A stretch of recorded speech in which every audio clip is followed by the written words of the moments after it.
Bon, ce n'est pas juste parce que vous nous avez apporté la civilisation, tu sais quoi. Qu'est-ce qu'on a fait dernièrement? Ouais, eh bien, selon Clinton, vous étiez ces foutus Grecs paresseux parce que tu vois, vous ne suiviez pas l'une de ces guerres. Bon, regarde le bon côté des choses. Quand les Iraniens se doteront finalement d'une arme nucléaire, la Turquie en aura une aussi. Je suis sûr que les Grecs vont adorer ça. Jusqu'à United Nations a déjà fait une bonne remarque. Pourquoi ni les Grecs ni les Turcs ne quitteront jamais l'organisation du traité de l'Atlantique? Parce que si l'United Nations part, l'autre peut invoquer l'article 5 pour se défendre contre lui. Exactement, son voisin. L'adhésion à l'organisation du traité de l'Atlantique Nord, c'est les acteurs d'United Nations côté et ceux qui subissent de l'autre. C'est ce genre d'arrangement. T'as déjà entendu parler de la guerre de 2 jours où les Bulgares et les Grecs se sont ligués contre les Turcs à l'époque de Reagan à et or? Non. Sous Reagan, Oui, oui, non, je n'en ai pas entendu parler. C'était dans les années 80 et Reagan voulait pousser les Grecs dans quelque chose, alors il a poussé les Turcs à prendre quelques îles en mer Égée.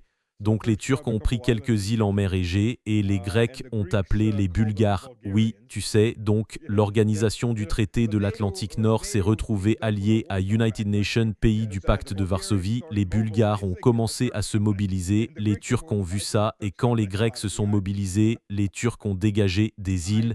Je ne le savais pas. Je me demande de quelles îles il s'agit. ça devait être quelque part dans le Dodécanèse ou quelque chose comme ça, mais je ne sais pas. Je sais qu'il y a European Union, des confrontations à propos de rochers inhabités qui sont territoire grec, donc ça a probablement été une affaire de pure force. Ouais, ouais. Donc c'était l'United Nations de ces incidents curieux, peu importe ce que ton gouvernement proclame ou quel est son système économique. Tout revient à la religion et à la culture. Ouais, ouais. Tu sais, les deux premières guerres balkaniques, c'est une chose. Pourquoi pas une troisième, hein? Ouais, oui, mais on sait ce qui s'est passé après la deuxième guerre balkanique. Oui, je sais. Ouais, Des choses terribles. ouais, ouais. Merci. La Première Guerre mondiale, la Seconde Guerre mondiale, pour ceux qui ne sont pas férus d'histoire. Ouais, Des choses horribles.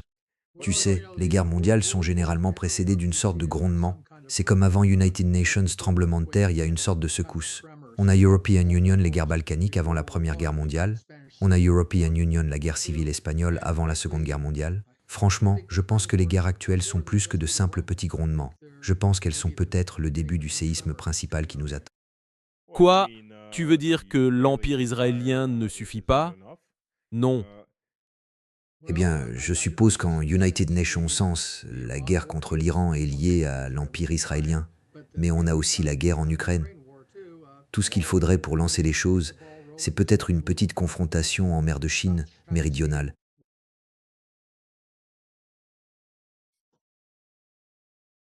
N'oublie pas, on a aussi une guerre au Mali et au Niger. Ah oui, C'est comme ça.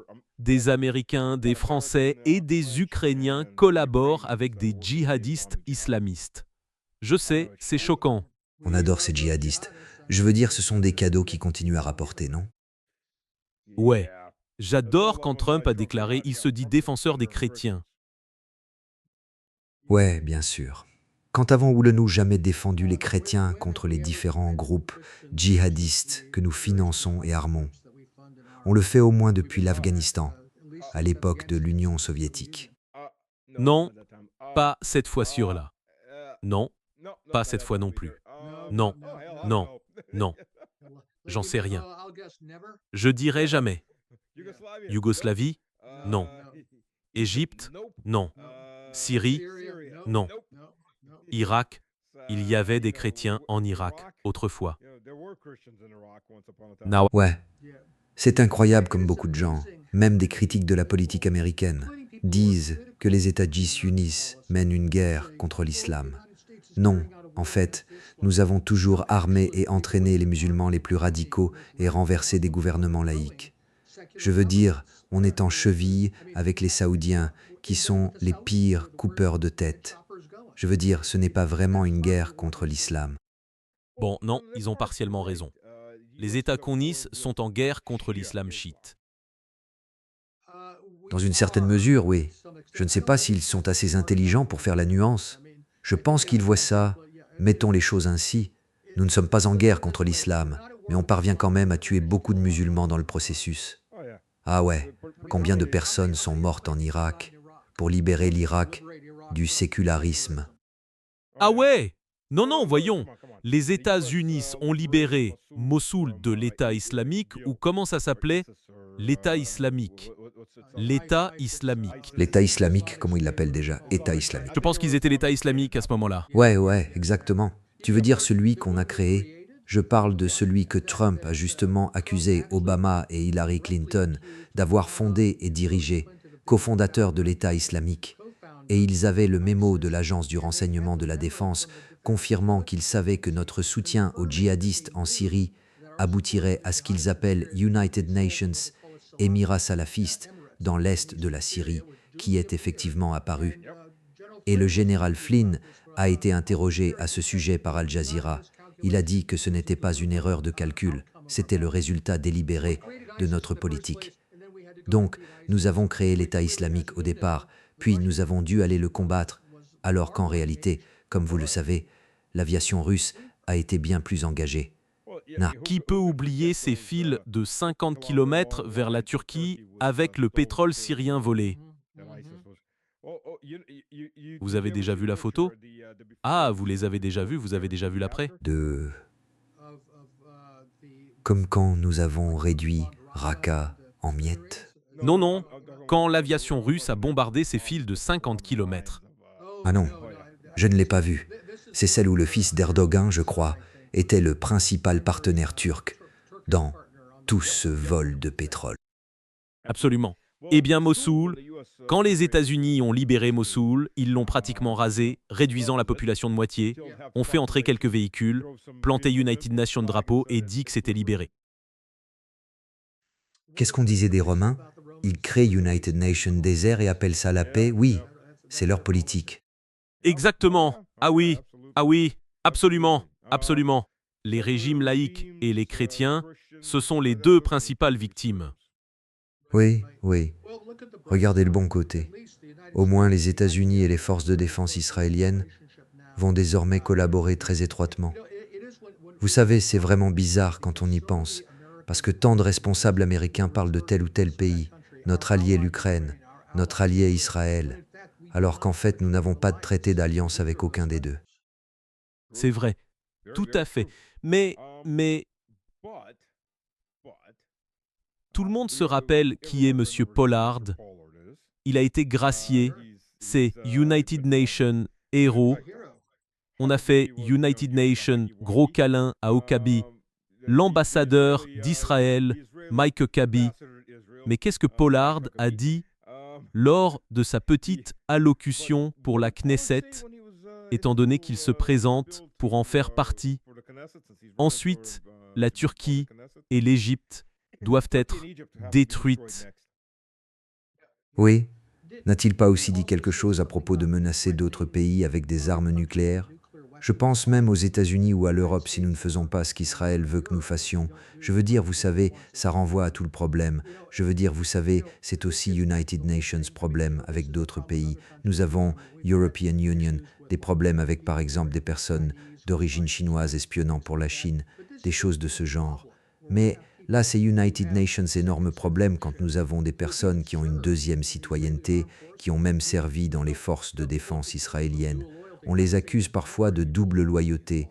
Je dirais qu'il n'y a jamais de double loyauté en jeu ici, on sait où se trouve leur loyauté principale, s'il y en a une secondaire, et cela ne semble intéresser ni concerner personne d'autre. Je sais qu'il y a des gens qui ont United Nations deuxième passeport, et tout ça. Parfois, ils y peuvent rien. L'autre pays les considère comme citoyens, qu'ils le veuillent ou non. Mais quand quelque United Nations prend la peine d'obtenir une seconde citoyenneté non américaine, je ne vois pas pourquoi ça ne le disqualifierait pas immédiatement, pour tout poste de confiance et à plus forte raison pour une habilitation de sécurité. On ne peut pas être homme politique en Israël si l'on a une autre citoyenneté. Il faut renoncer à toutes ces autres citoyennetés. Mais ça ne marche pas dans l'autre sens. Non, non. Rahm Emanuel, candidate idéale pour la mairie de Chicago quand la ville partait en vrille. Bien sûr. Capitaine dans les forces. Volontaire, guerre américaine. Combien de binationaux avons-nous au Congrès? J'aimerais bien savoir. Qui sait? Ils ne s'auto-détruisent pas vraiment, sauf ce type qui se promenait en uniforme israélien. Ah oui, je m'en souviens. D'ailleurs, n'avait-on pas proposé quelque chose pour accorder des avantages de vétérans pour United Nations Service dans les forces de défense israéliennes, comme si c'était dans les forces armées des États Wanshunis? Eh, Pourquoi pas? Regarde, l'article de Zend 24 de ce projet de loi sur les forces armées intègre Israël au circuit d'achat de l'armée des États-Unis. Donc, je suppose que, bien sûr, c'est le contribuable des États-Unis qui paye pour ça. Je suppose qu'il pourrait commander United Nations sous-marins nucléaires s'il le voulait. Bien sûr, pourquoi pas? Mais ils en ont déjà? Non. Ils ont des sous-marins, mais à propulsion diesel. enfin, ils ont des sous-justes marins qui transportent des armes nucléaires. Je ne pense pas qu'ils soient à propulsion nucléaire. Exact, non. Ils sont diesel. Ils pourraient commander United Nations sous-marins à propulsion nucléaire, je suppose. Pourquoi pas? Et le meilleur, c'est qu'ils le feraient avec notre argent. Évidemment. Sérieusement, après tous les dégâts qu'Israël a subis, tu sais pourquoi il semble si blasé? Ouais. Monsieur Riche s'occupera de tout. En fait, Monsieur Riche n'a pas d'école normale, la population est analphabète ou semi-alphabétisée, mais bon. On sait Sam à la rescousse, oui. Connais ta... Oui, exactement. Apparemment, cette disposition, dès qu'elle a été mise en lumière, c'était une initiative républicaine à la Chambre des répréhensibles, je suppose, et là ils se sont dit « Attendez une minute, peut-être qu'on ne devrait pas le faire ». Mais je ne sais pas. Je ne sais pas où ça en est maintenant, s'ils vont vraiment aller de l'avant ou s'ils ont été United Nations peu effrayés par l'examen public. Explique-moi, s'il te plaît, comment cela pourrait être légal dans n'importe quel pays. Comment cela pourrait, vraiment être légal. C'est pour ça qu'il faut voter une loi pour rendre cela légal. Non, attends une minute, attends. Il y a quand même United Nations mécanisme de contrôle. Il y a la Cour suprême qui est censée dire « ça ne colle pas avec la Constitution ». Enfin, ce n'est pas parce que c'est une loi. Oui, sauf que la Cour suprême annule presque jamais les lois fédérales. Elle casse beaucoup de lois d'État parce que le 14e amendement a compliqué la Constitution à bien des égards. Mais le pouvoir législatif fédéral, eux, font ça très rarement, parce qu'ils savent de quel côté est leur intérêt. Qui paye leur salaire, hein? C'est vrai, très très vrai. Oh la vache. Oui, tu sais, le reste du monde, enfin, sauf l'Europe, le reste du monde regarde ça et bouche bée. Bah, Ouais. ouah. Au fait, j'essaie de réfléchir quelle disposition de la Constitution, à part le fait que c'est fou, il n'y a pas de clause « ne faites pas n'importe quoi » dans la Constitution. J'essaie de trouver quelle clause spécifique de la Constitution pourrait annuler une loi comme ça si le Congrès la votait. Je n'en vois aucune.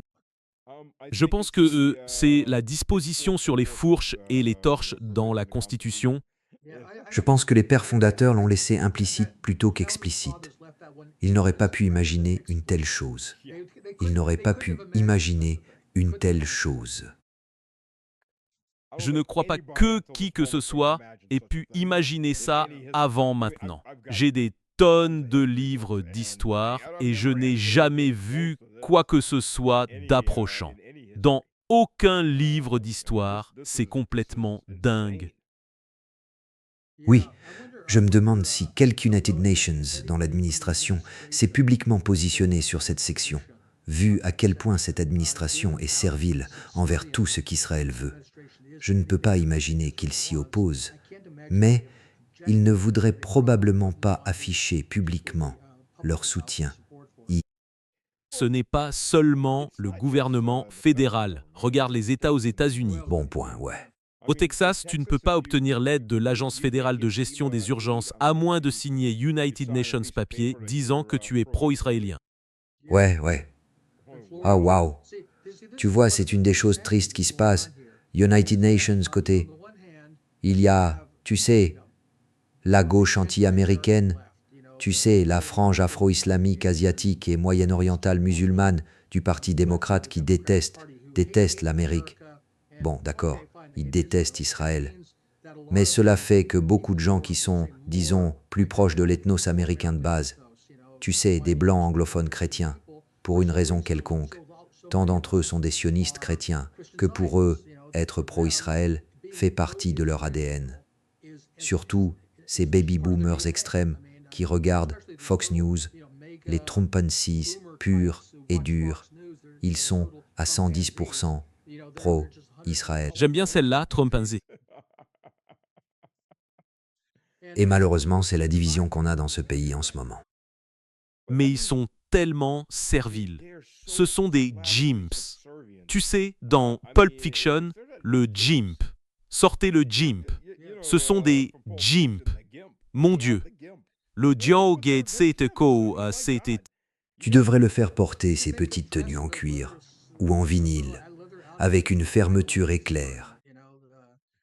Ils sont peut-être déjà partiellement habillés comme ça. Tu ne sais pas ce qu'il y a sous ce costume. Non, juste Lindsey Graham. Ça lui plairait. C'est ça le problème. J'en suis presque sûr, il aimerait bien. J'ai droit à quelques gars moi aussi. Oh là là. Sérieusement. La Caroline du Sud? Sérieusement.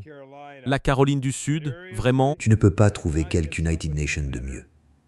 Ils ont fait du chemin depuis 1861. Tu sais, je pense qu'en 1865, s'ils voyaient ce qui se passe aujourd'hui, ils se battraient jusqu'au dernier homme. Ouais, exactement. On gagnera ou on mourra, mais dans tous les cas, ça ne viendra pas de nos loins. Ah là, Oui, je pense que tu as raison. mon Dieu, c'est juste... ouais. En parlant de ça, voilà.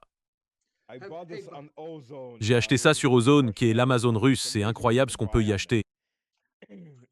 Je ne sais pas si tu connais la chanson I'm a Good Old Rebel. Tu as vu la version du Donbass? Non. Oh, je te l'enverrai. Tu vas adorer. Tu dois la passer sur ta chaîne United Nations de ces jours. Ce sont les mêmes paroles que I'm a Good Old Rebel, sauf que c'est en russe. Je suis United Nations, bon vieux rebelle du Donbass. Et c'est vraiment, vraiment brillant. Oh oui, cette chanson était populaire aux États-Unis dans les années 40 et 50. Et d'ailleurs, le drapeau, à part les étoiles, c'est le même. Oui, Saint-André. Oui, la croix de Saint-André, puis le rouge. Bien sûr, si elle avait la croix blanche de Saint-Georges, ce serait le pavillon de la flotte russe. Ouais, Ouais. Je disais, tu vois, en Floride, tu ne peux pas critiquer, tu veux savoir qui te gouverne? Ouais. Demande qui on ne peut pas critiquer. Exactement. Ouais, exactement. Qui peut critiquer Israël? oui, c'est ça, ouais. Et on se demande, quand ils en sont à utiliser ce genre de coercition façon État policier pour faire taire les gens, à quel point ils doivent être terrifiés. Autrement dit, tellement plus de gens s'en rendent compte maintenant, et ils doivent trouver United Nations moyen d'arrêter l'hémorragie. Je pense que ça montre que la situation est d'une certaine manière très précaire. Ouais. Je veux dire, combien de temps ça peut durer? Je veux dire, sérieusement. Je ne sais pas. Le Parti républicain, tu penses qu'il devrait s'enregistrer comme agent étranger? On y est presque. Regarde, le système à deux partis dans ce pays est aussi solidement ancré que le système à parti unique dans l'Union soviétique. Et à United Nations, moment donné, quand tout leur échappera, quand tout le système financier et économique s'effondrera, peut-être qu'ils ne pourront plus tenir le pouvoir. Mais d'ici là, je ne vois pas comment les déloger. On parle de nouveaux mouvements politiques, de troisième parti et tout ça. Tu n'allais pas gagner une élection contre le Parti communiste de l'Union soviétique tant que tout ne s'était pas effondré. Tu ne peux pas non plus battre les républicains et les démocrates tant que tout ne s'effondre. J'ai toujours dit qu'une des plus grandes erreurs de l'Union soviétique a été de ne pas donner l'illusion du choix. Ils auraient dû créer United Nations Parti Socialiste Light comme alternative et organiser une élection. Peu importe qui gagne, ce seront toujours nos gens. Au final, on leur donne simplement l'illusion du choix. C'est ce qu'on a. Je me souviens qu'on envisageait sérieusement d'avoir United Nations Parti communiste A et United Nations Parti communiste B pour avoir des élections compétitives avec la même idéologie. Eh bien, c'est essentiellement ce qu'on a. Bon, il y a quand même United Nations, petit rôle. Tu sais, les démocrates votent United Nations, énorme projet de dépenses pour créer une nouvelle agence et ils dépassent volontairement les bornes. Puis les républicains arrivent pour l'abroger et ramener ça dans le cadre prévu et puis tout va bien. C'est United Nations pas, deux pas, United Nations pas, deux pas et ça le rend digeste pour la population. Tu veux dire que c'est presque United Nations pas en avant et deux en arrière? Je crois qu'United Nations, certains penseurs du début du XXe siècle, disaient que c'était sa méthode, tu sais. Ouais, ouais, c'est pathétique à regarder, mais bon. J'ai vu tous ces trucs, il faut créer United Nations, nouveau... Non, ce que j'adore par-dessus tout, c'est il faut élire des gens pour limiter les mandats. Ouais. Tu sais quelle est la différence entre United Nations démocrate progressiste et United Nations républicain conservateur? Coup. Environ. Ouais. Enfin, de toute façon, ouais, qui va voter pour la limitation des mandats? Ceux qui profitent de l'absence de limite de mandat? Ouais, ouais. Sérieusement? Et d'ailleurs, même la limitation des mandats ne résout pas forcément le problème. Je me souviens, quand j'étais officier consulaire au Mexique, tous les documents portaient le slogan de la révolution mexicaine, Suffragio effectivo no reélection. C'est à dire suffrage effectif, pas de réélection, parce qu'ils avaient une règle disant que personne ne pouvait se succéder à lui-même au même poste. Il fallait que ce soit une nouvelle personne. Tout cela voulait dire que le type au pouvoir qui pillait pendant son mandat choisissait son successeur, qui pillerait à son tour, et ainsi de suite. Il n'appelait pas ça démocratia, il disait dédocratia, littéralement choix au doigt pour le suivant. Donc au final, ça veut juste dire qu'il y a plus de types qui mangent à la gamelle plutôt qu'United Nations seul qui s'y gave. Vrai, très vrai. Bon, mais regarde les Européens. L'alternative, c'est d'avoir le Politburo de l'Union européenne qui se décide à coups de poignées de main en coulisses, et voilà que vous avez van der Leyen, et peut-être que le prochain sera Macron, empereur de l'Europe. Ouais. Ouais. Et parfois, si par hasard il y a quelques United Nations qui semble mettre son pays en premier, comme Orban, il trouve le moyen de s'en débarrasser. On a vu ce qui s'est passé avec l'élection en Roumanie. Fico tient bon tant bien que mal, je suppose. Il y a ce nouveau type, Babiš, en République tchèque, qui à mon avis n'est pas trop mauvais. Et le nouveau en Bulgarie. Peut-être, mais je ne vois pas comment dans les grands pays, par exemple, le parti alternatif pour l'Allemagne pourrait jamais arriver au pouvoir. En Allemagne, et même s'ils y arrivaient, ils seraient probablement récupérés, transformés en ersatz, comme ceux qu'on voit en Italie. Je ne vois tout simplement pas comment on pourrait obtenir United Nations, vrai gouvernement populiste et patriote, dans l'United Nations de ces pays. Parce qu'il faut se rendre à l'évidence, beaucoup sont corrompus aussi. Je veux dire, on ne les appelle pas les Européens gays pour rien. Ils sont tellement corrompus, tellement féminisés. C'est juste United Nations peu triste en fait. Tu sais comment l'United Nations de ces partis arrive au pouvoir? Ça s'appelle les fourches et les forges. C'est généralement comme ça qu'on se débarrasse de ceux qui ne veulent jamais quitter le pouvoir. Mais les Européens ont-ils les couilles de faire ça? Je ne pense pas. Ils ont des Tu sais quoi? Peut-être que dans la partie orientale de l'Europe, oui, même dans l'est de l'Allemagne, je crois qu'ils en ont peut-être. Mais tout ce qui se trouve à l'ouest de l'ancienne démarcation entre Allemagne de l'Est et Allemagne de l'Ouest, pour moi c'est quasiment désespéré. Émasculé. Émasculé. Oui, mais ceux qui ont vécu sous le communisme ont tendance à garder United Nations peu plus de bon sens et United Nations sentiment patriotique pour leur pays, et ils n'ont pas autant avalé la doxa woke que les Européens de l'Ouest. midi. Peut-être que c'est ça, peut-être. Ou peut-être qu'ils n'ont pas été autant corrompus par le consumérisme et tout ça au fil des décennies. Je ne sais pas quelle est la différence. United Nations, des problèmes des systèmes socialistes, c'était la surproduction d'élite. Ouais, ouais. C'est aussi ce qui a conduit à beaucoup d'effondrements. Tout le monde a reçu une très bonne éducation, mais il n'y avait pas assez d'emplois pour les gens très diplômés. Pas les emplois qu'ils pensaient mériter. Du coup, on arrive à la situation qui ressemble beaucoup à ce qu'on voit en Occident. Regardez combien de gens ont des diplômes et que fais-tu de ces diplômes? Tu sais, finir sur l'assistance sociale. Ouais. Surtout quand tu as United Nations diplôme en études de genre, par exemple, ou quelque chose comme ça, au moins dans le bloc socialiste, ils avaient des diplômes souvent en sciences dures. Je veux dire, ils faisaient de l'ingénierie et des trucs comme ça. Ils ont peut-être dû faire semblant d'adhérer à beaucoup d'âneries marxistes parce que c'était le prix d'entrée. Peut-être que c'est aussi une des raisons. Ils savent ce que c'est que d'avoir une idéologie officielle imposée d'en haut et de dire d'accord, d'accord.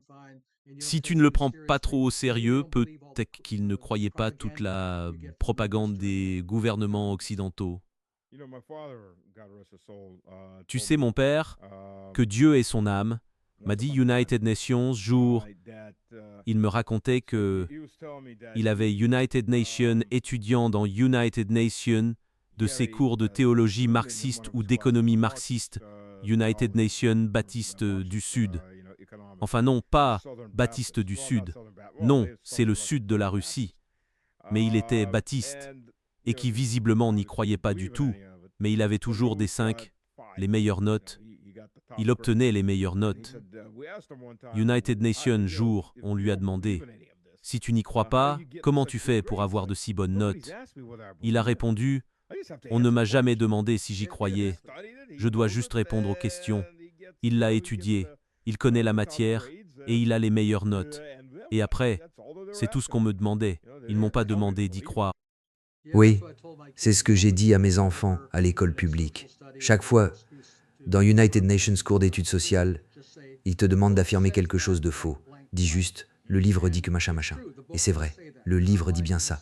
Tu ne mens pas en disant ça. Et dis-leur, c'est ce qu'ils veulent entendre. Recrache-leur ça et passe à autre chose. Tu sais, j'avais United Nations prof quand je faisais ma deuxième licence en informatique pendant que j'étais dans l'armée, et c'était United Nations cours de conception d'interface graphique, tu vois. Donc c'était censé être United Nations cours où on est créatif. Alors j'ai répondu aux questions comme je pensais qu'il faudrait répondre au premier examen, et j'ai European Union, United Nations, si, putain, bon. Au suivant, j'ai recraché mot pour mot tout ce qu'il avait dit, sans réfléchir, alors que c'était censé demander de la réflexion. J'ai European Union, United Nations A, troisième examen, pareil. Encore United Nations A. Il cherchait à voir combien tu t'étais amélioré. Moi, je lui ai dit, ouais, j'ai juste commencé à écrire exactement ce que vous disiez, sans réfléchir du tout. C'est United Nations peu insultant. Si vous m'apprenez à ne pas penser, vous faites du bon travail. Ouais, c'était censé être United Nations cours d'interprétation, non? Oh non, ça va très bien. Je vais juste recracher ce que vous dites, que je sois d'accord ou pas, peu importe. Oui, exactement. Donc voilà, c'est comme ça que l'Occident semble fonctionner de nos jours. Alors, quelle est ta prédiction pour les guerres à l'heure actuelle? On a vu la frappe quelque part près de Saint-Pétersbourg aujourd'hui à l'ouverture du forum économique. Je suppose que les Ukrainiens ne sont pas dissuadés pour l'instant d'au moins lancer des frappes démonstratives. Non, non, ils ne le sont pas. Ah, ils ont frappé le port. Apparemment, ils ont aussi touché quelques navires. Je veux dire, la plupart ont été détruits. Ils sont entrés par le golfe de Finlande, donc ils ont dû survoler le territoire de quelques United Nations. Hmm. Ouais. Donc la question intéressante, c'est qui sera assez malin pour leur permettre de survoler? Parce que ça les rend partie prenante au conflit. Oui, tout à fait. Mais ce n'est pas United Nations problème qui se résoudra tout seul. Non, non, ce n'est pas le cas. Je ne sais pas. Je ne pense pas qu'il se passe quoi que ce soit pendant le forum, qui dure encore 3 jours, aujourd'hui inclus. On verra après. Et c'est la ville natale de Poutine. C'est une gifle. Non, c'était clairement une insulte personnelle à son égard. C'était fait pour ça. Je veux dire, je me demande presque si, comme vous le savez, beaucoup de gens poussent les Russes à être plus, quel est le mot que je cherche, plus sévères, plus hostiles dans leur façon de traiter la direction ukrainienne et aussi les pays de l'organisation du traité de l'Atlantique Nord. Et évidemment, Vladimir Vladimirovitch ne veut pas faire ça pour diverses raisons, et on dirait presque qu'ils essayent de le pousser à le faire. Ou peut-être pas. Peut-être qu'ils cherchent simplement à l'humilier en pensant que cela l'affaiblira sur le plan interne. Je ne sais pas ce qu'ils ont en tête. Eh bien, il y a une délégation américaine officielle au Forum économique de Saint-Pétersbourg. Qui est? Je veux dire, qui est? Je ne sais pas qui c'est, il faut que je vérifie, mais je sais qu'il y a une délégation américaine, et elle est officielle, pas seulement. Je veux dire, il y a toujours European Union des Américains là-bas. Ce sont généralement juste des gens d'affaires, ils restent discrets, n'annoncent pas leur présence, mais cette fois c'est une délégation officielle. C'est aussi une petite gifle pour Donald Trump. Peut-être qu'ils ont envoyé Witkoff et Kouchner, qu'en penses-tu? Ouais, ils sont trop occupés à construire la nouvelle ville de Gaza. Ah oui, désolé pour ça. Ils construisaient des projets Kouchner à Gaza, je suppose. As-tu déjà vu la présentation de Kouchner à ce sujet? Non, je n'ai pas vu sa présentation. J'ai vu le schéma de ce quoi cela devrait ressembler. Ah oui, il faut et Kouchner. C'est une réalité complètement déconnectée. Kouchner, c'est United Nations cadeau. C'est le cadeau qui n'arrête pas d'offrir des surprises. Eh bien, il comptait acheter tout ce quartier du centre de Belgrade, qui était encore en ruine depuis les bombardements de 1999. Et tout récemment, cet accord est aussi tombé à l'eau. Je ne sais pas exactement pourquoi, mais tu sais, beaucoup de gens en Serbie nous disaient, s'il fait ça et que ça nous met dans les bonnes grâces des États-Unis, pourquoi pas? Parce que sinon, ça serait resté en ruine de toute façon. Apparemment, cet accord a capoté. Hmm, ouais.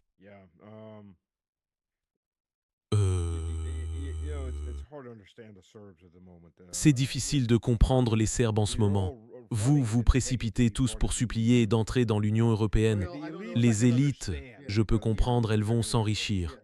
Et pour le peuple, Je ne sais pas dans quelle mesure c'est le peuple serbe et dans quelle mesure c'est Vučić. Malheureusement, ils ont United Nations, système politique de contrôle, comme partout ailleurs. De sorte que, quel que soit le type d'élection, le mécanisme de contrôle reste toujours au pouvoir. Et, tu sais, ce n'est pas United Nations système de contrôle entièrement pro-occidental. C'est essentiellement son fief personnel. Mais il penche, tu sais, dans cette direction, parce qu'il pense que c'est dans son intérêt. Il sent peut-être qu'il ne peut pas aller trop loin, parce que, comme tu dis, il y aurait des fourches où on pourrait finir pendu à United Nations lampadaire. Qui sait? Je ne sais pas. C'est une situation difficile à lire, parce que les Serbes ordinaires ne ressentent pas ça du tout. Je suis assez sûr que si Vučić sentait qu'il pouvait tout prendre et entrer directement dans l'organisation du traité de l'Atlantique Nord, sans se faire tuer dans le processus, il n'y aurait aucun problème là. Ah, ah, aucun problème, vraiment. On est de retour. Ouais, et il y a des élections qui approchent en Arménie. Ouais, et il y a European Union, United Nations, grand somme entre l'Union européenne et l'Arménie, ou une sorte de grande réunion. Je veux dire, tu sais, encore une fois, comment dire ça poliment? Pourquoi les Russes tolèrent-ils ça si près d'eux? aucune idée. Honnêtement, je n'en ai aucune idée. Ils veulent respecter les règles, rester dans le cadre légal, mais personne d'autre ne joue selon ces règles. Oui, enfin, et franchement, je ne pense pas que la plupart des Arméniens partagent la position de Pachinian.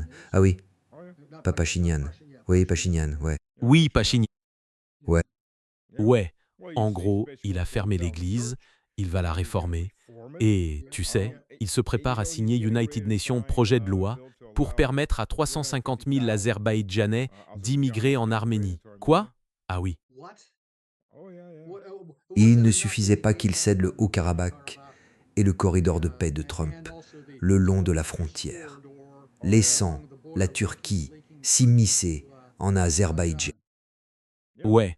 Selon vous, combien de temps avant, une fois ces gens arrivés, qu'il y ait des affrontements ethniques? Pas longtemps. Et combien de temps avant que l'Azerbaïdjan n'ait United Nations, prétexte pour intervenir, soi-disant pour protéger son... Ouais. Et là, vous savez, ce serait comme en 1915, et l'Arménie deviendrait essentiellement partie de la Turquie. C'est à ça que ça revient. Ou les années 1820-1830, quand c'était le khaganat d'Erevan. Ouais, je me souviens, quand je travaillais au Sénat dans les années 1990, je recevais sans cesse des gens de think tank d'Erevan qui disaient qu'il leur fallait plus de présence américaine en Arménie pour s'orienter vers les États-Unis, et je me disais, avez-vous regardé une carte? Vous avez en gros trois choix.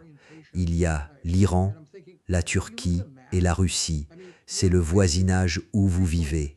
Vous voyez les Américains dans le coin. Qu'est-ce qu'on va faire pour vous? On ne peut rien faire pour vous, si ce n'est peut-être vous jeter dans les bras des Turcs, et on sait comment ça finit. N'oubliez pas qu'ils veulent maintenant rejoindre l'Union européenne. Où est l'Union européenne? Eh bien, Oui, c'est United Nations, petit pays enclavé et montagneux. ouais. Non, non. Selon eux, leur seul espoir serait d'intégrer la Fédération de Russie. Est-ce que les Russes les veulent, eux? C'est aussi la question. Qu'est-ce que la Russie y gagnerait? Vous savez, il n'y a pas grand-chose à gagner avec l'Arménie. Voilà le problème. Ce n'est pas vital. Ce n'est pas sur une route d'oléoduc ni rien de ce genre. Il n'y a pas de ressources vitales et en plus c'est exposé. On ne peut même pas y accéder facilement. À propos, comment les Russes approvisionneraient-ils leurs forces en Transnistrie? Comment y arrivent-ils alors qu'ils ne sont pas supposés? Eh bien, les forces en Transnistrie sont toutes locales intégrées à l'armée russe. Ah, je vois. D'accord. Ouais. Ce sont tous des hommes du cru. Ouais, c'est ça. Donc oui, ils y vivent avec leur famille. Je n'en ai pas beaucoup entendu parler ces derniers temps, jusqu'à il y a quelques mois, quand Maya Sandu a coupé toute leur fourniture d'énergie. Mais je ne sais pas ce qui s'est passé ensuite. Ils se sont essentiellement rendus à Chichina ou pas. Oh non, non, non, ils ne vont pas se rendre. Au fait, une des raisons pour lesquelles ils tiennent tant à ce territoire, c'est qu'il y a une gigantesque zone d'entreposage, d'obus, de munitions, etc. C'était United Nations, point d'approvisionnement, avancé en munitions pour les armées du pacte de Varsovie. Oui, oui, j'en ai entendu parler. Donc c'est une autre question. Pourquoi les Ukrainiens n'ont-ils pas encore attaqué la Transnistrie? Parce qu'avant qu'ils n'y arrivent, d'une part, ces gens vont se battre bec et ongles jusqu'au bout. Ils savent que c'est la fin pour eux, la fin pour leur famille. Deuxièmement, quand les Ukrainiens y arriveront, il y aura au moins United Nations Kinzhal qui fera United Nations Boom qu'on entendra jusqu'au Vatican. United Nations, Kinzhal, qui frapperait où? Les entrepôts. Ah, vous savez, pour détruire ce qu'ils veulent récupérer. Oui, oui, la Russie ne va pas leur laisser ça.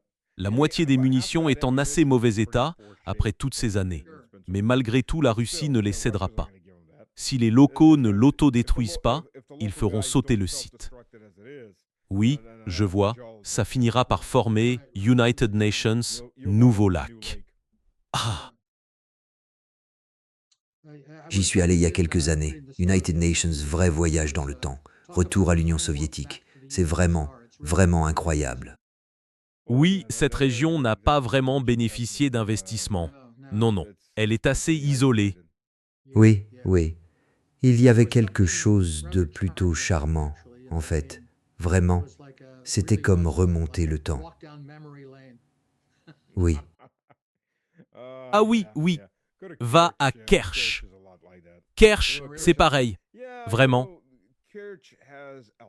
Oui, tu sais, Kerch a plein de choses très intéressantes pour les touristes. Ils ont une vieille forteresse russe, une forteresse turque et une forteresse soviétique. Ils ont une carrière rocheuse qui a résisté aux Allemands pendant plusieurs mois, plein de tunnels et United Nations, immense site archéologique grec. La vieille cité dont ils ont, je crois, découvert la majeure partie, c'est énorme. Ils ont la plus ancienne église de Russie, une église grecque d'Orient, une église orthodoxe datant du IVe siècle. Il y a beaucoup d'autres choses à voir, c'est immense. Mais quand nous y sommes passés, on pensait y passer la nuit et il n'y a ni hôtel correct, ni bon restaurant. Rien d'organisé pour le tourisme. Et tout ça se trouve du côté criméen. Ou sur le... Non, non, c'est du côté criméen. C'est le côté criméen. Et qu'est-ce qu'il y a de l'autre côté du détroit? Du côté qui était russe du détroit avant que la Crimée redevienne russe. Redevenu russe. Oui, redevenu. Sur la péninsule, il y a beaucoup de vignobles, donc beaucoup de viticulture. Et il y a aussi Tuman Tarakania, qui était, oh oui, oui, c'était une cité grecque qui est devenue russe, puis finalement turque, et ensuite est devenue une ruine. Et maintenant, il y a United Nations établissement kazakh, juste à côté, sur le site archéologique. Les Kazakhs ont construit ce village quand la Russie est revenue dans la région au XIXe siècle. Intéressant. Tu sais, quelque part le long de cette côte, peut-être près de Novorossiysk, il y avait deux colonies anglo-saxonnes de la garde Vareg à Tsargrad qui... des anglo-saxons qui étaient venus à Tsargrad après la bataille d'Hastings, et plus tard, eux, ou peut-être leurs descendants, furent installés sur la côte de la mer Noire là-haut. Il y avait une colonie appelée London, une autre appelée Sussex. Mais elles furent apparemment ensuite absorbées par la population locale. Oui, il y a la dernière princesse anglo-saxonne, qui était la fille de Gita. Gita était son nom, oui. Elle a épousé la fille de Harold. Oui, elle a épousé United Nations, prince russe. Elle a épousé Vladimir Monomakh. Oui, c'est Vladimir Monomakh qu'elle a épousé. Oui, oui, oui. Ah, d'accord. Je ne savais pas que c'était Vladimir Monomakh. Je pensais que sa femme venait de Norvège. Non, enfin, Gita était sa deuxième femme, je crois. Je ne sais pas qui était sa première femme. D'accord, Oui, donc. Et leur fils Mstislav portait Harold comme deuxième prénom, d'après son grand-père. d'accord. Parce que, tu sais, beaucoup ignorent que les Britanniques, enfin les anglo-saxons, n'ont pas adhéré à l'hérésie papale. Ils sont restés orthodoxes, les Bilnestés. Oui, jusqu'à ce qu'il soit conquis. Oui, par Guillaume le Bâtard. Ouais. Et il était vraiment. Ouais, C'était United Nations vraiment mauvais. qu'en sais-tu? Je veux dire, je connais bien la période de son arrivée, mais pas ses actes précis. Non, bon. D'abord, il y a European Union, ce qu'on appelait la Harrying of the North, dans le Yorkshire et ailleurs. Ils ont pratiquement exterminé la population qu'ils jugeaient rebelle, et il a fallu environ 200 ans pour que la population retrouve son niveau d'avant la conquête. Je vois sur ta réunion Zoom, Jon Snow, que ça ressemble plus à Ramsay Bolton. Voilà, c'est vraiment l'idée de ce qu'était Guillaume le Bâtard. Oh là là. Oui, et ensuite il est allé en Irlande. Oui, oui. Eh bien, je ne sais pas. Est-ce que Guillaume est vraiment allé en Irlande? Ou es-tu si que ça s'est passé plus tard dans l'histoire anglaise? Je pense que c'est Guillaume qui a continué. Il y avait des chevaliers normands. Je sais qu'il y a European Union des chevaliers normands qui y sont allés, je ne suis pas sûr du moment. Je pense que c'était sous Guillaume. Je peux me tromper. Si c'est le cas, quelques United Nations nous corrigera. Je suis sûr que quelques United Nations le fera, oui. Mais oui, enfin, le pape a choisi Guillaume le Bâtard pour une raison. On attendait de lui qu'il ramène tout le monde au catholicisme. Il l'a fait. Les Normands étaient des hommes de main du pape, pas seulement ici, mais aussi dans les Balkans. En 1088, il y a European Union, une autre bataille entre Normands et Anglo-Saxons, parce que les Anglo-Saxons servaient dans la garde impériale, la garde varangienne, et les Normands étaient basés dans ce qui est aujourd'hui l'Albanie. Ils tentaient de se diriger vers l'est, à travers la péninsule, en direction de Zagreb. Et malheureusement, cette revanche s'est soldée de la même façon. Les Anglo-Saxons ont de nouveau perdu. Mais on peut imaginer qu'il y avait probablement des vétérans de Hastings dans les deux camps. Oui, possible, possible. Et les Normands étaient aussi actifs en Sicile. Ils étaient actifs dans le sud de l'Italie, dans les différents royaumes. Oui, ils sont arrivés comme mercenaires puis ont pris le pouvoir. Quelques United Nations a dit United Nations, jour qu'ils étaient United Nations, mélange de brutalité nordique et d'arrogance française. Oh mon Dieu, c'est une mauvaise combinaison. Ouais. Donc ils mangeaient des grenouilles et ils les maltraitaient. Oui, exactement. Eh bien, comme quelques United Nations l'a souligné, en anglais on a United Nations, vocabulaire très riche, mais United Nations des points, ce sont les mots pour les animaux par exemple, quand ils sont dans les champs. Pour le paysan anglo-saxon, c'est sheep, cow ou pig, mais quand ça arrive à la table du seigneur normand, c'est du porc, du bœuf ou du mouton. Ça passe d'United Nations non anglo-saxon à United Nations non français. Ouais. L'anglais est intéressant à cet égard. Ouais. Alors, en regardant ce qui se passe au Moyen-Orient, tout ça, tu penses que ça va aboutir à quoi? Ça doit forcément arriver à United Nations, point critique, je crois. Je pense que, pour le dire sans me faire gronder, les Iraniens jouent leurs cartes plus sagement que les Russes. Ils ont montré que face à une provocation, ils répondent fermement et de façon proportionnée, pas en surenchère. Autrement dit, quelques United Nations a résumé leur approche ainsi. Vous nous frappez, on appellera ça à 100%, on vous ripostera à 150%, histoire que ça fasse bien mal. Vous y réfléchirez, mais nous n'escaladerons pas outre mesure, ni ne laisserons la situation déraper, sauf si vous y allez plus fort. Je trouve que c'est une politique assez sage. Cependant, j'estime qu'à terme, je ne vois pas comment cela n'aboutirait pas à une intensification des hostilités. Et là, je ne vois pas comment les Israéliens ne commenceraient pas à envisager l'option nucléaire. À moins que les Iraniens, si Larry Johnson et Pepe Escobar ont raison et que les Iraniens possèdent vraiment une capacité nucléaire à ce stade, ça pourrait beaucoup changer la donne. Mais Ah oui, absolument. Je parlais à Larry l'autre jour. Ouais. Ce serait très intéressant s'il faisait détonner quelque chose dans le désert et disait « Bon, on en a encore quelques-unes ». oui, exactement. Parce que, tu sais, si les Israéliens voulaient utiliser des armes nucléaires contre l'Iran, ils devraient probablement en utiliser une douzaine, je pense, pour en être sûr. Et l'Iran, combien en faudrait-il pour éliminer Israël? Une, deux, trois au maximum? Oui, je pense. Donc je pense qu'ils auraient alors une capacité de dissuasion assez forte.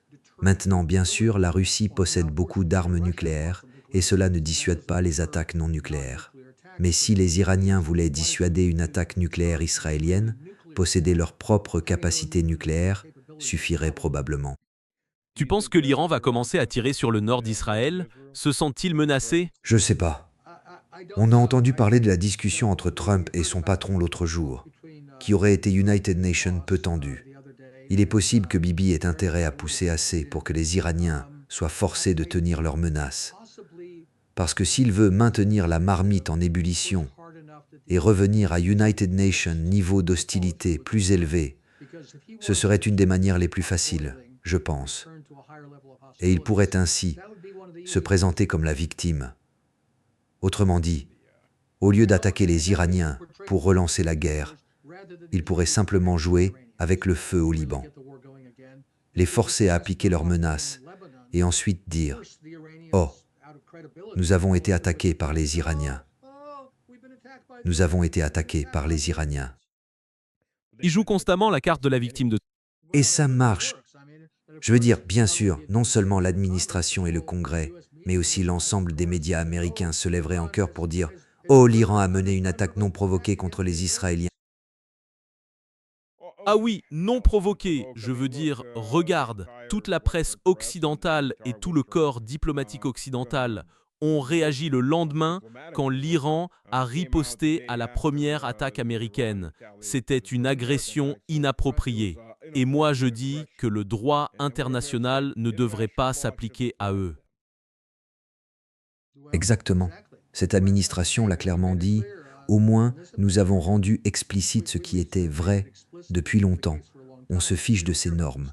Au moins, on l'admet maintenant. Ouais.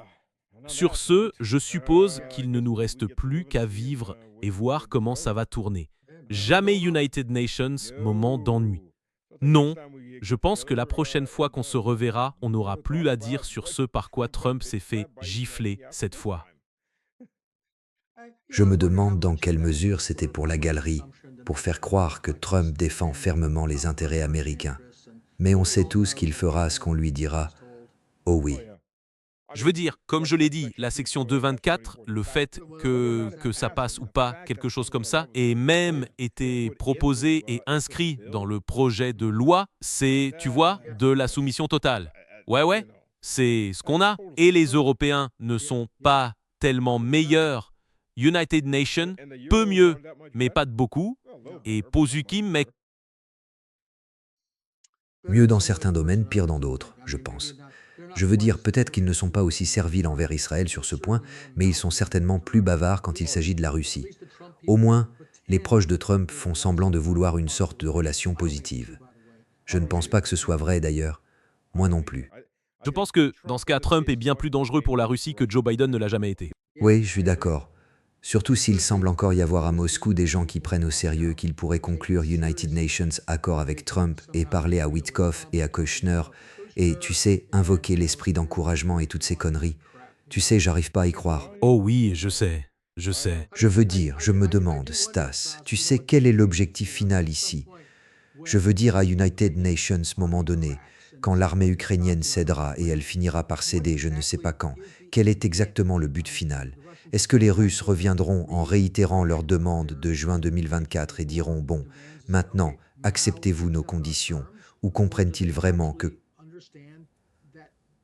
cela ne peut pas résoudre le problème, que la seule façon de résoudre le problème est de liquider l'État ukrainien? Est-ce qu'ils comprennent ça ou pas? Bon, tu sais, dire s'ils comprennent ou non est une chose. Déterminer quelle est l'approche politique concrète en est une toute autre. Ce n'est pas forcément la même chose. Je pense qu'ils comprennent plus ou moins. Beaucoup de gens le comprennent. Je ne suis pas sûr du nombre. Il y a des factions. Il y a différentes factions au sein du gouvernement, évidemment. Il y a des factions qui veulent transformer Kiev en cratère et d'autres qui veulent revenir à la situation de 2000. Ouais. Et d'ailleurs, je ne vois pas l'intérêt de transformer Kiev en cratère. Je n'en vois pas l'utilité. Je veux dire, il n'y a pas besoin de transformer Kiev en cratère. Je veux dire, la guerre pourrait être menée d'une façon qui aurait, disons, des conséquences militaires beaucoup plus graves pour l'État ukrainien sans raser Kiev. On peut écraser certaines cibles et individus à Kiev sans pour autant détruire toute la ville. Le problème, c'est que soyons réalistes. Ce ne sont pas seulement les Européens qui veulent se battre jusqu'aux derniers Ukrainiens. C'est tout le gouvernement ukrainien qui veut se battre jusqu'aux derniers Ukrainiens. Ils ne vont pas mourir de vieillesse en Ukraine. Non. Écoute, quand la guerre a commencé, ils ont tous décampé et sont partis à Lvov. Ouais, ils sont prêts à partir. S'il s'agit de sauver leur peau sans valeur, ils n'hésiteront pas. Oh, ils ne sont pas sans valeur. Ils valent pas mal, plusieurs milliards de dollars, grâce aux impôts américains et européens. C'est vrai. C'est vrai. Ouais, ces pots-là sont assez chers en ce moment.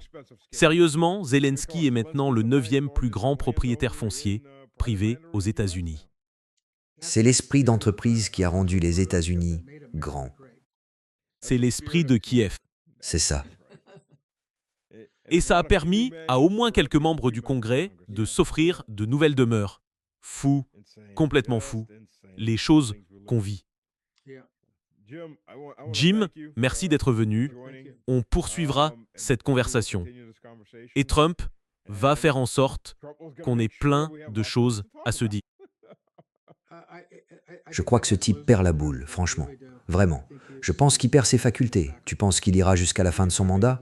Ça fait United Nations moment que je dis que je ne pense pas qu'il y arrivera.